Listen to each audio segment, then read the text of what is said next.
Last time we examined how Simon injured his shoulder by doing bicep curls. Now he's left with limited motion and limited function. Today, I'm going to give you my favorite physiotherapy exercises to help restore the range of motion and the function to get him back on track. There are 4 main goals at this stage of recovery, and by the end of this video, you'll know how to address each one of those goals. After the injury, Simon figured it would just get better on its own. Weeks turned into months, and every time it hurt, he did less and less. He stopped pressing, stopped rows, even reaching for things around the house became painful. This is one of the most common things I see at the clinic: waiting too long. Pain and muscle inactivity leads to more loss of motion, more weakness, and a bigger decrease of confidence. So now I'll show you how we'll start rebuilding slowly and safely, targeting our 4 key goals. Beginning with flexion. We're going to use a dowel or a stick and guide the injured arm up with the good side. Think that your good side is doing 50 to 75% of the effort and the affected side is just hanging on.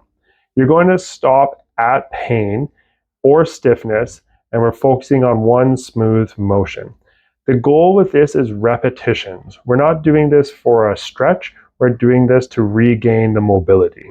Simon also had difficulty with reaching out to the side, something that is common with these shoulder injuries.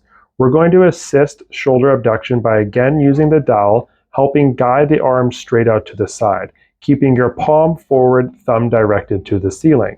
This is going to help that smooth motion where you get to that sticking point at the middle of range. We're going to again focus on repetitions with just a 1 to 2 second hold at the top of the range. Having full rotation of the shoulder is incredibly important for all arm motions.